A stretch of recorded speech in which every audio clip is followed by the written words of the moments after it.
Good evening, everybody. Welcome to a Friday night edition of the Glen Kuiper Show here on my YouTube channel. We appreciate you stopping by.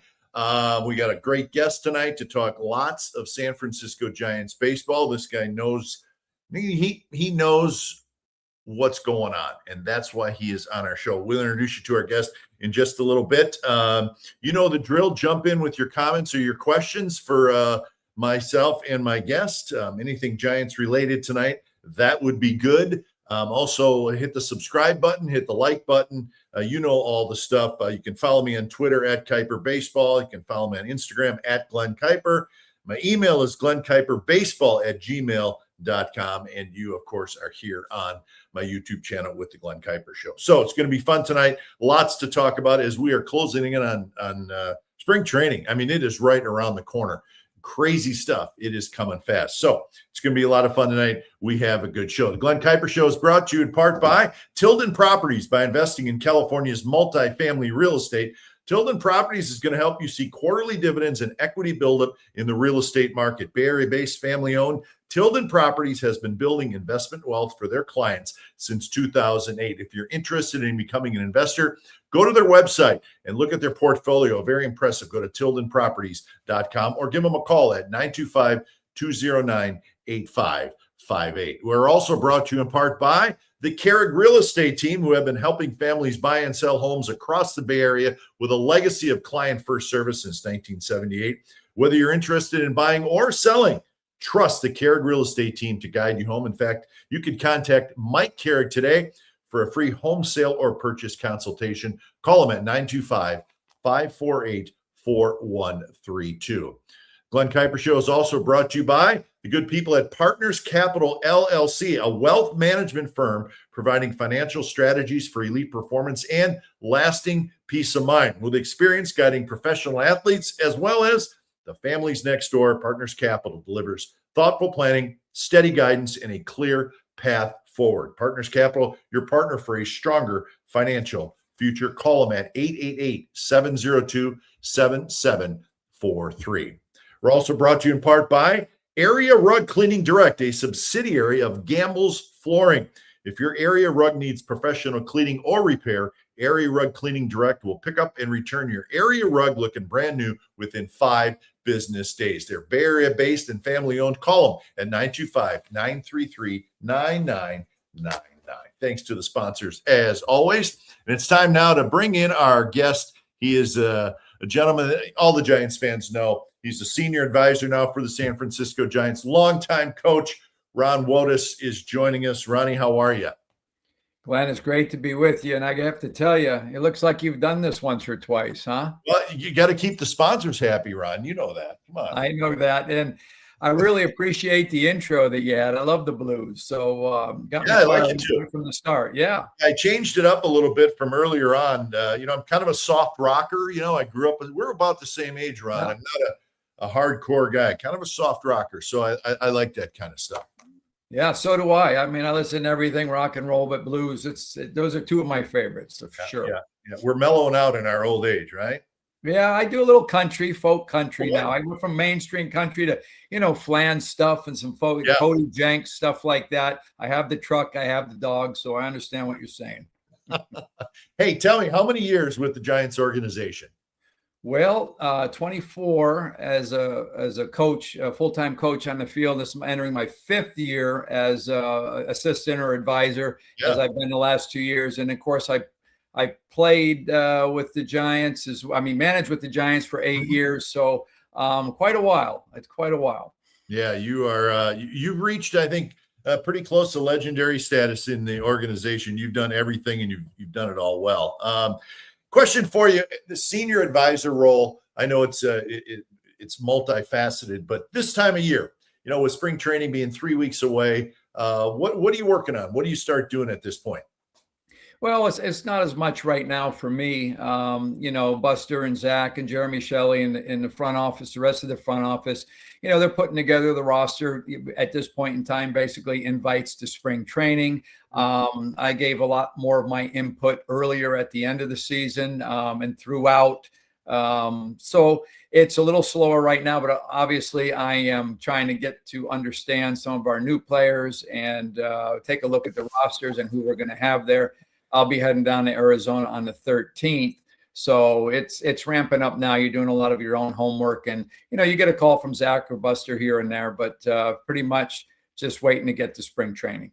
So, Ronnie, impressive list of senior advisors now. I mean, it's kind of fun actually. You got Dusty, you got Boch, you got Javi now, Javi Lopez, Kurt Casale. You've been doing this now for 5 years. The list goes on, and you guys, you're there to help Buster and Zach and Jeremy and have these guys make the right decision, right? So, I mean, this is a pretty fun group, and it's a pretty interesting group. And I'm curious, when you guys are all together, and I know there was a kind of some fun stuff written about the winter meetings where you guys were all in a suite together. I mean, what's that like?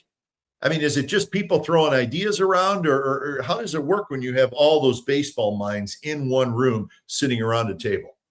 Well, the great thing about it is it's very comfortable, especially for me. I mean, I've worked for Boch and Dusty, and I mean, every one of these players I had the chance to coach, which is great. So I have a relationship with them. They're all great people. It's exciting now that Kurt Casale's on board and Javi Lopez. That's going to bring new energy and new ideas. And I really appreciate how Buster has, got some diversity to the senior advisor position so he can lean on. But I didn't make the winter meetings. I had foot surgery and was unable to go, but I could tell you during the games, we'll all be together, whether it's Kyle Haynes, Randy Wins, Buster, Zach, watching the games. And the thing that I like, and I think that Javi and Kurt will bring, is a little bit more fun, because you can get up there and watch a game. It's much easier to be playing that game than watching it. That's for sure.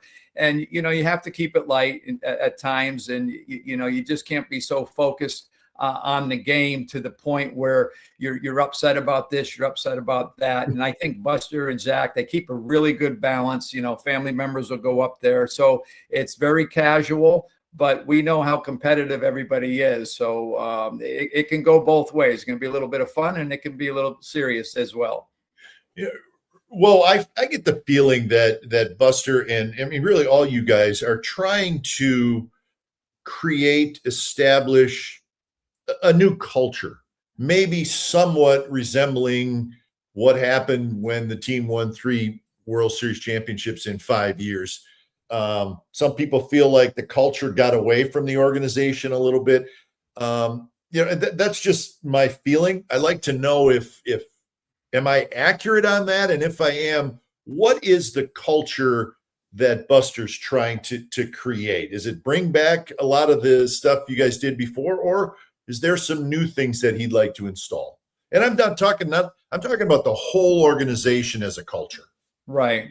Well, I think the first thing you do when you get in a position like Buster, you get people around you that you trust and you can learn from, and that can help you do your job. And I think any good culture is going to start with some sort of relationship. Not everybody, but you have to have a core group that has worked together. And all the players that are in here, Buster has played with them. Of course, he's, he didn't play for Dusty, but, how could you not want Dusty Baker around? He played for Boch, so he's back with us. I think culture is important to him, but I think the most important thing to him is winning baseball games and getting people whose opinions that he values and he trusts what they're telling him.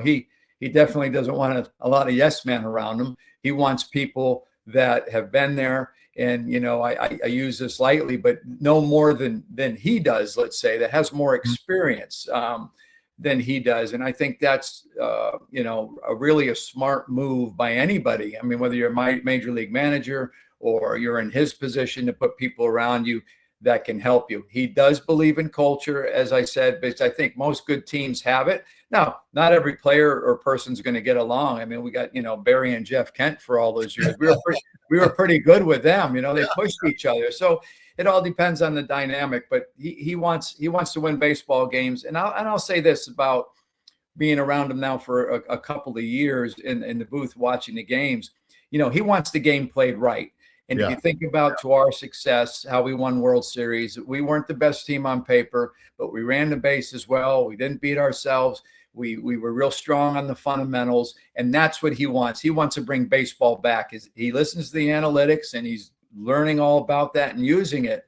But he knows how he was successful and how this core group was successful. And we're bringing people in different than the last regime that is not driven by analytics, but by experiences on the field. And that's the way he wants to play. And I get the feeling that, and I don't know Buster real well. I know him some. I know you know him quite well. And I get the feeling he's a pretty good listener.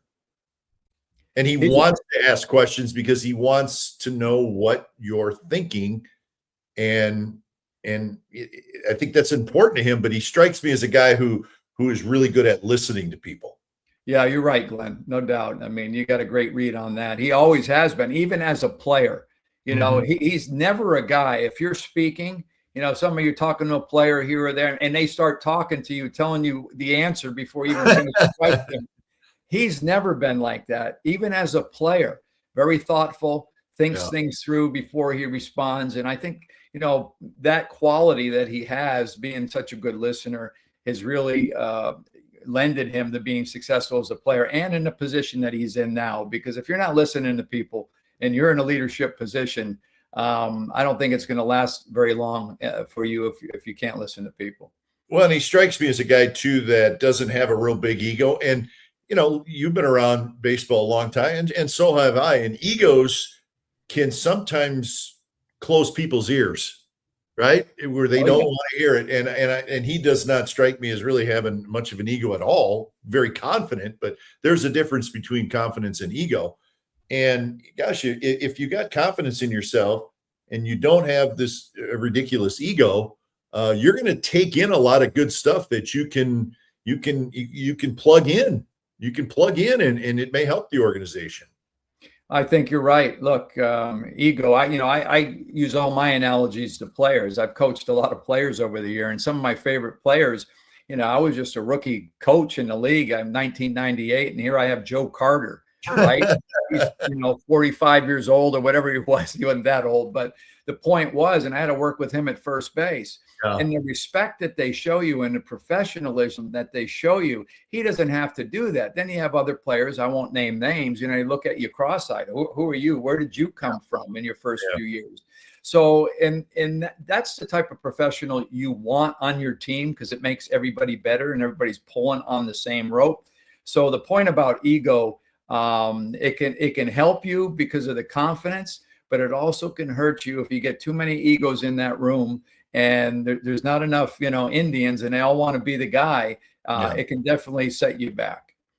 So let's get switch gears here and get to spring training, 2.5 weeks away. I mean, it's close. The roster, a lot of people feel like questioning whether the Giants have done enough. They signed 2 starters. They signed a couple of relievers. They haven't signed any position players just yet. I know they're trying. No big contracts. And I get the feeling here, Ronnie, and I've said this on this show, that I don't think the Giants are afraid to throw out a big contract because we've seen them do that. But I think they're very cautious that it be the right player. And maybe they don't look at the free agents this year, and maybe it just doesn't strike them that this is a guy that we should give a 5, 6, 7-year contract to, let alone give Tucker $60 million, which that to me is that's not even realistic, I don't think. So what do you think about the offseason so far? And do fans have a legitimate gripe here, or does Buster and the gang see something about this group that maybe they trust a little bit more than people think? Well, I think Buster and Zach are trying to build something, that's sustainable for the near future.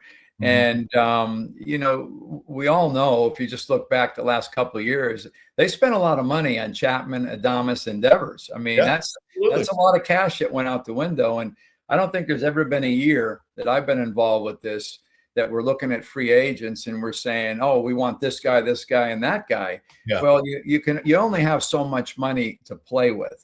But what I can tell you is, the due diligence that they've been doing, they've kicked a lot of tires. They've gone through every scenario. I mean, I went into the front office a little bit this winter, early in the year, to, learn more about how they go about it. And they work all day long. And, whether it's trades, free agents, I think there was a big focus on trying to acquire players through trades this offseason, due to the fact that they did spend a lot of money the last couple of years. And those three guys I said, you look at the free agents, it has to make sense financially.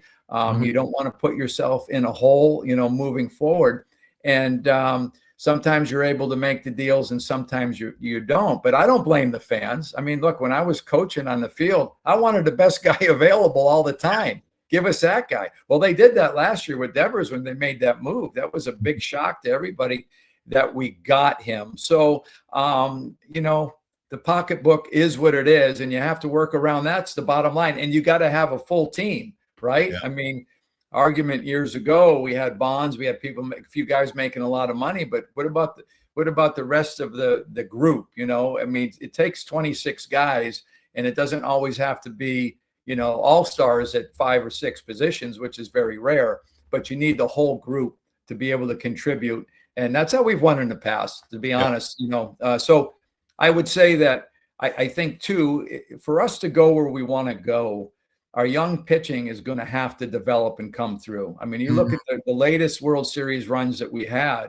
going into the season, we weren't picked to do anything, but some players came through. You think about Matt Caines and Lincecum, even Buster when he came up, how he changed the dynamic.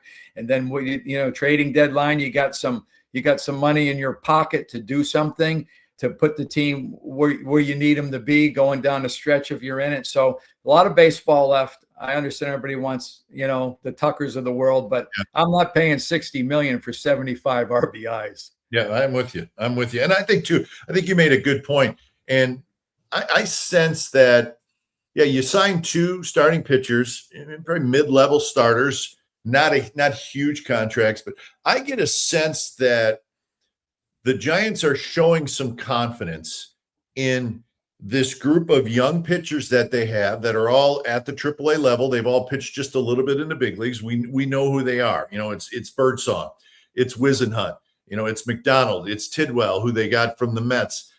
And maybe the organization sees something in these guys that they like a lot, and that maybe a couple of them can step up, put their foot down and say, you know what, I'm going to join this rotation. I mean, that's a possibility. And that's the feeling I get, Ronnie, is that maybe this organization likes these kids, feels like a couple of them can make that next step, and they're showing some confidence in these young guys. Yeah, absolutely. Look, you're not going to win at the major league level unless you have the Dodgers money and you can just buy everybody. You have to develop your own players. And you just mentioned, the pitchers right there. We need them to take the next step if we're going to be what we're going to be. As I said, I already referenced guys in the past, whether it was Kane, Lincecum, even a Jonathan Sanchez. We had some prospects that came in and they really developed, and we have these guys. So it's hard, the price tag every winter goes up and up and up. Heaven forbid what's going to happen next year. You're already hearing about the lockout, right? That's going to happen, and that kills clubs with the revenue as well. So they have to be prudent in everything. And I think the big picture, to your point, we do have some depth in this young pitching, and we're going to see what they can do early. And they signed the 2 veterans. So you're going to need more than 5 starters throughout the year, and we're in good shape, but we need to get more out of the current players we have. I think that's a big thing with the staff change and different coaches and different people on board. For us to be successful, we're going to have to get more out of the players that we have on our roster. Yeah, I think that's a great point too. And I kind of felt the same way too, with the 2 things that have stood out to me, Ronnie, is what I just said, this confidence in these young starters and in internal improvement from some players. And I think, to me, it says that the front office sees some players that they think can take a next step. Now, we don't know. We're going to find that out. But if you get some internal improvement from Ramos and Lee. And I mean, that can make a big difference. And some people are like, well, that's not a great plan, but maybe it's a reality. Maybe you see something in these players where they do have more. And if that happens, I think that can go a long ways to making this a pretty good ball club. Absolutely. I mean, look, as I said earlier, we weren't projected to do much. We won 3 World Series, at that point in time. Your players have to come through. And I think there's a little, rubber left in their tires to do a little bit better than they did. And as I said, I think that Buster and Zach and the rest of the front office done everything we possibly could to try to better the club. Looking at, certain positions and trying to upgrade, and it has to make sense. And as I said, so we have some young guys that we think can really contribute, and who knows how good they're going to be, but they're going to get an opportunity to show what they can do.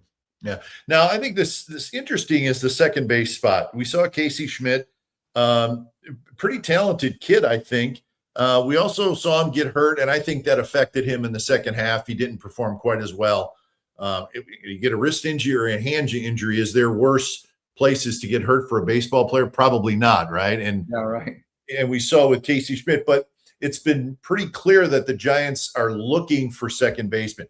Big report came out really just a couple hours ago about how the Giants made a strong effort at C.J. Abrams, pretty good middle infielder with the Washington Nationals. But Andrew Baggerly had a really thorough article in The Athletic that just came out that, 4 or 5 prospects' names were being kicked around, including the Joshua Gonzalez kid, who's very young, low minors, but has a chance to be terrific. And my immediate thought was, I like Abrams as a player. Would he fit nicely at second base? Absolutely. But are you going to give up 4 or 5 prospects for a 249 average with 19 homers and 65 RBIs and 31 stolen bases? Now, those aren't bad numbers, but are you going to give up 4 or 5 prospects for that? Maybe that's what you have to do to get him. I don't know that I would have done that. It depends who the prospects are, right? You have your top line prospects, to your point, and then you have guys that other people may think they're prospects, but maybe in your heart, they're not going to be the prospect that you need to keep, that you're willing to get rid of. So we do, to our benefit, have some more players in the minor league system that we're excited about. Now, a lot of them are young, right? They're years away, but there's the Johnny level. You have the Hernandez kid they signed there, and a lot can happen between A ball or rookie ball and the major leagues and how they develop. But there is some talent in the system, and you have to pick and choose. And most of these trades, when I talk with fellow coaches over the years and say, let's get this guy, let's package this guy, and this guy. And they're guys that we feel like are expendable to us. Mm-hmm. Well, you know what? The other teams don't want those guys. They want your top 3 or 4 prospects in the org. They want the Bryce Eldridges. They want the top, Johnny Levels or Hernandez or Gonzalez, and they want multiple of these guys. Mm-hmm. The thing I've learned now being in the front office as coaches, we think we always know it's easy to make it. It's not easy to make a trade. Yeah. And I think relationships, even in the front office, go a long way when, some GMs can help each other. But so it's more difficult than the public realizes. And look, I'm all for trading prospects for a proven player that can put you over the top. No doubt, because you don't know what's going to happen. But those are the things you have to balance out. And if you're going to be successful long term, I said the money comes into play. And if you're not developing your own players and you're trading all your prospects for high dollar guys, and Abrams is not. So that's a legitimate opportunity there, mm-hmm. but it's not going to sustain itself for a long time. Yeah. And I think too, at some point, and it is getting better. The minor league system is getting better. There's no question. You can ask anybody in baseball. Yeah, they are making progress. The Giants are. And I think too, when they were winning and they were winning championships, it was because the minor league system delivered to the major league level. And it strikes me that this front office is looking and saying, we have to make our minor league system better. Otherwise, we're just going to be spinning our wheels here. That's the feeling I get. And it is getting better, and that is a good sign.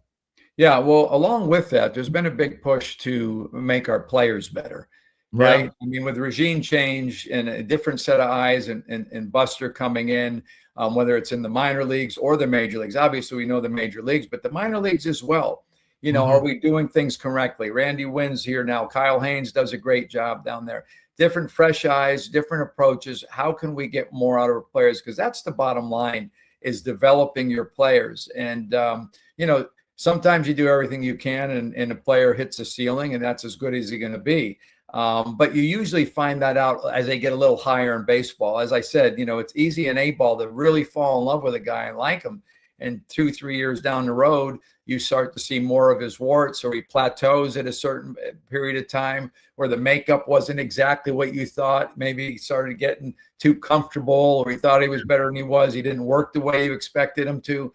Things change over time. So all those things come into play, and it's not an exact science, that's for sure. Yeah. All right, let's move on to the new manager, Tony Vitello. I mean, you spent nearly 25 years in the dugout. You've seen it all. You had great managers that you worked under. There's a lot going on in the course of a major league game. What were your first impressions, or what are your first impressions of Tony Vitello? Well, I met him, you know, at the beginning of the offseason when we first got hired. You know, first time I was around him was for 3 days when he first flew out to San Francisco, and he was putting the staff together. And you know, the thing that really impressed me about him, and I said, this guy's going to do great, is he was all ears. You know, he wasn't a big talker. He listened very well. I just, like you mentioned, Buster, he was listening. He didn't come in thinking he, you know, had it all figured out. Very honest and sincere. And I think that goes a long way. I think he's very intelligent. One thing everybody's seeing about him right now is he has personality. He's going to be great in the room with the players. He's going to be very good with the press, because that goes a long way. I hear the press already likes him. The fans already like him. And he speaks very, very well. Now, his reputation was that he can motivate players and get that room playing together. And, you know, I think that's what everybody's banking on. And so far, the personality that I've seen, I could see why he's done that in the past. So I've been impressed with him. And, it boils down to him and the rest of the staff. What kind of leader he's going to be, you know, day to day in the clubhouse with the coaching staff, and what direction he's going to push the team in, what's going to be important to him. Is it fundamentals? Is it this? Is it that? You know, I don't think we know all about Tony, how he operates. I certainly don't. And I'm looking forward to watching him operate in spring training and see how he goes about it. But the first instinct is, you know, there was a lot made coming from college to here, and it's a big jump, but he's very intelligent. He's got a good way about him, and he speaks well and he listens well. So I think he's going to do just fine. Ron, if you were Tony, what would you do the first day of spring training? First day of spring training. Well, I think the important thing is what he's done so far, even more so than the first day of spring training. I mean, shoot, he was just in Korea, right? Mm-hmm. He's already out there. I know he's talked to every one of the players. I mean, you know, the 8 times I interviewed for a major league job, when you get that job, you start day one building relationships and communicating with your players. So, you know, like I said, I'm anxious to see what his style is going to be when he gets the full coaching staff together in that room, and how he leads the coaching staff and how he leads the player. I could tell you right now, I think his first day, every manager I've been around, from Felipe to Dusty to Boch to, you know, Cap or Bowmel, they had that opening day speech, right? And I think that's going to be very, very good. I think it's going to be something that the players are going to grab onto, and I'm anxious to see what he emphasizes there. So I think he's already on his way to putting together, a great first day of camp in a first week. I mean, he's been down in Arizona already. We have a lot of camps going on down there. We got an infield camp coming up, an outfield camp. Players live in Scottsdale. They're all going over to the ballpark. So he's doing his work right now. So you sat in the dugout many years, bench coach, third base coach, great managers. But what would you say in witnessing all this firsthand? What is the toughest job for a big league manager in game? Well, I think the toughest job for the manager obviously is running the bullpen, because that's where you get graded the most. I mean, if you're a good manager, if you got a Trevor Hoffman down in the bullpen, if you got a Brian Wilson to close games, but if you lose games late without a closer, you're going to be second guess day in and day out, right? Because now you're a bad manager. You're not putting the right guys in. You got a 3-run lead in the 7th, and you can't close out the game. And now you're a dumb manager. Yeah. Well, your players matter. I think the other thing that's important is the staff that you put around you. I'm a big believer. Your leader's your leader, and he sets the tone. But if you have the right people, if you have the right pitching coach and the right infield coach and the right hitting coach that helps you with the tone of what you want to do and handles their area, you can be really, really good. So you don't want to, just like a 26-man, 28-man roster, you don't want too many chinks in the armor, right? You don't want 3 players that are dead weight. You need everybody. You need everybody on that staff and the coaching staff and the players in the room to be able to do their job and stay focused on their job and not worry about other people's job and do the best they can in their areas. So managing the pitching staff, the press is the press. That's not, I think that's probably the number one thing in managing people. If I go back to the beginning of your question, what's the most important thing? You're not going to make everybody happy, but how can you thread that needle of keeping the guys that aren't happy, getting them enough playing time, keeping them involved, and keeping everybody pulling on the same rope? And that's not easy to do. Yeah. Ron Washington comes aboard. I think it's a great hire. Your expertise is infield play. Obviously, that's Ron's expertise. Tell us your thoughts on Ron Washington coming aboard, because this is another guy. I mean, he has seen it all, and he's been a manager, and he's been a player, and he's been a third base. He's done it all. He's seen it all. I got to believe that outside of what he does with the infielders, where he's going to have a significant impact, I would think a guy like that can have a big impact on Vitello. Sure, Dusty can, Boch can, but they're not going to be sitting in the dugout. Wash is going to be in the dugout 162 games. That, to me, could make a big difference. Absolutely. Look, I've known Wash since the days he'd walk across the field with a catcher's bag, and he had 9 gloves in that thing, right? Because he didn't know where he was going to play. And I've talked to him over the years. We've crossed paths. And the thing I love about him the most is, 2 things. He's energetic. He's positive. But the other thing is that we're all after is holding players accountable. Guy doesn't run. The guy's not working right. Somewhere along the line in this game, the old school managers and coaches, there was a few more fisticuffs. There was a little bit more, back and forth on trying to hold people accountable. The manager, Herman Franks and these guys, they said something. They expected the players to do it. Well, the money has changed the game. So for me, being able to have players that will hold your teammates accountable, but also having coaches that will do the same thing. And, Ron Washington can do it in a way. He's been there. He's done it all, but he does it in a loving way too. Not always, right? But that's where I think he's really going to help this club. And you think about coaching staffs, if you need to have personality. I think of Flannery, how good he was at what he does. He had personality. If you have everybody just being a little bit vanilla and you don't have enough diversity on that staff, some personality, some fun, some tough guys that are not afraid to speak up, I think it doesn't work. So I think Wash is going to bring a lot to the table, as you said, in the infield. But by the way he goes about, I watch him with, Atlanta, getting on his infielders and talking smack and all that. He has the ability to do that. And players respond to him, or he wouldn't be doing what he's been doing this long. Ron, would you like to see this team, and this is a little bit of a general statement, I think, but play with a little more of an edge? I hear that from fans about, let's play with a little more grit. Let's not be afraid to piss anybody off. I don't know if there's anything to that. There may be. What are your thoughts on that? Well, I think any manager, I know I've managed in the minor leagues 8 years, and if you're passionate about what you're doing, you don't want to see a guy half-ass it down the baseline when he needs to run it out because the ground ball he hit, the infielder could throw it away. The game's on the line. A guy hits a fly ball and he thinks it's a home run, and you're in a one-run game. You're down by 1 run in the 9th inning, and he only gets a second when he can get the third. So everybody wants the team to play harder with more grit. But I think what we were talking about is holding players accountable. If you can build that atmosphere with coaches and players, because the players help, you get the right leaders on the field, like a Chapman or a Damas, that are not afraid to speak up.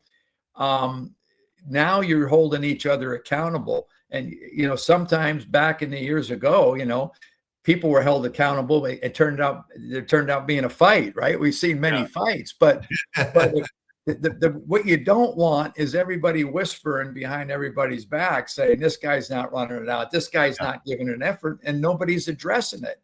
And that happens. So I think we'd love to have that atmosphere, and I'm interested to see how Tony will handle that, but grinding it out, giving everything you have. It's not going to be, Hunter Pence down the first baseline every single time you hit the ball. Yeah. But there's got to be a legitimate effort. And when you need to go, you need to go. But and I'm not suggesting that.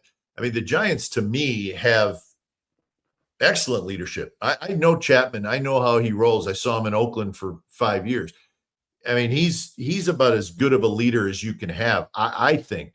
Logan Webb, I got to believe that Webby will go up to somebody and say, hey, we got to do this better. Adames seems like in his own way, he's got leadership qualities. So, I don't want to sound like I'm suggesting that the Giants don't have leadership, because they absolutely do. Yeah. I just think there's times where, I guess my question is, can Vitello, with the way he is, he's energetic, boom, boom, let's go. Can that come into a big league player a little bit and maybe bring out a little more fire? Yeah, I think it can. Yeah. Look, everybody has a different personality, right? One of the best I saw was Dusty. Yeah. Dusty has relationships with everybody. He's bringing guys food. He's doing this. And one thing you've seen, from Tony so far, he's not afraid to work. He's in Korea. He's going here. He's going there. Something to be said for that. Some married guy with 5 kids, maybe they don't have the time to put the energy into it. Single guy, he wants this. He's been very successful. He's getting an opportunity. He's doing all the right things. And, I think that goes a long way. So, he's got to learn his guys and find out what buttons he can push to get more out of them, or they respect him, vice versa. And that takes time to build that relationship. So he's been doing the right thing. But I agree. There's different types of personality that can get maybe a little bit more. And it's just not the manager. But again, I believe it's the coaches. The coaches can do the same thing. So I'm excited to watch this group work. Yeah. I think it's going to be fascinating. And not just in the Bay Area, but I think the entire baseball world will watch this very closely.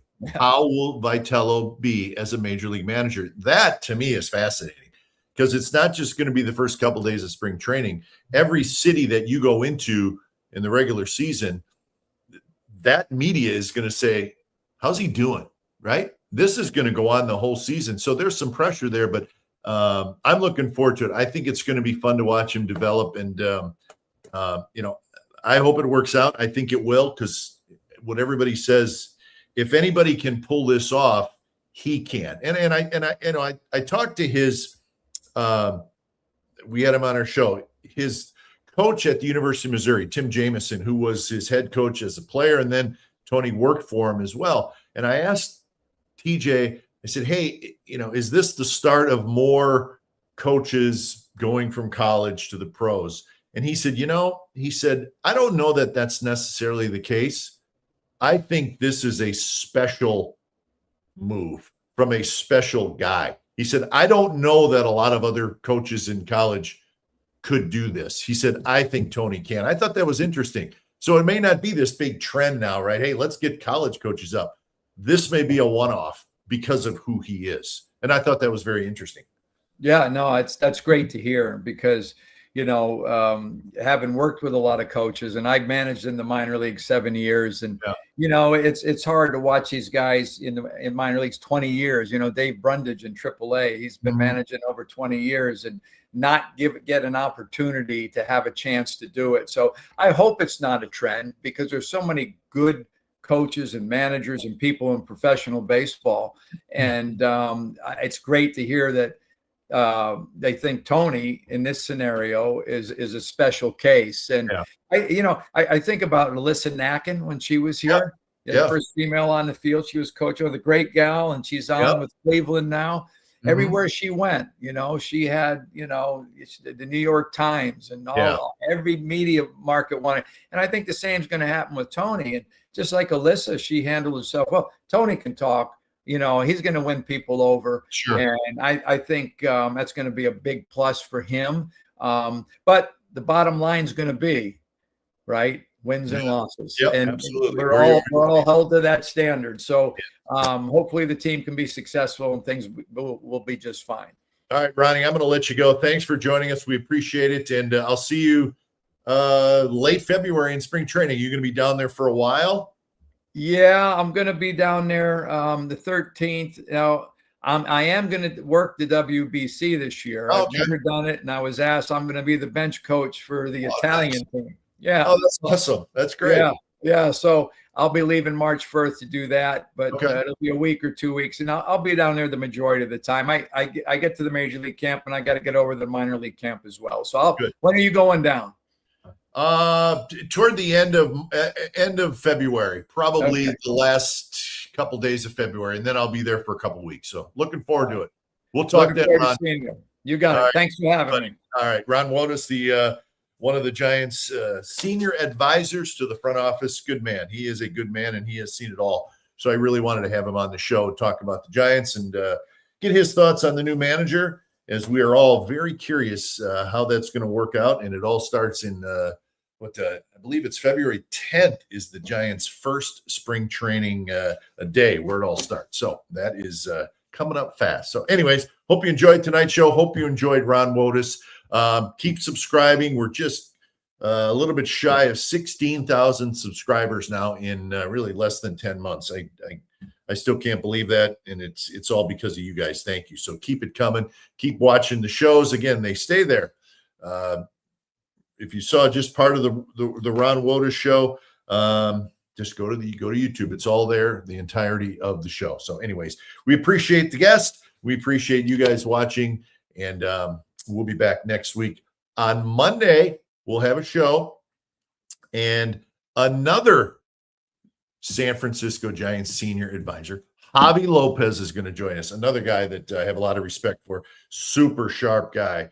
And he's still doing some broadcasting for the Giants, but now he is one of Buster's right-hand guys, Javi Lopez. He will join us on Monday on the Glen Kuiper Show. So that is when we will come your way again. So hope you enjoyed tonight's show, and we'll see you again Monday with Javi Lopez. Glen Kuiper Show is brought to you by Tilden Properties. By investing in California's multifamily real estate with Tilden Properties, you'll see quarterly dividends and equity buildup in the real estate market. Remember, they're Bay Area based and they are family owned. They are good people. Go to their website and look at their portfolio.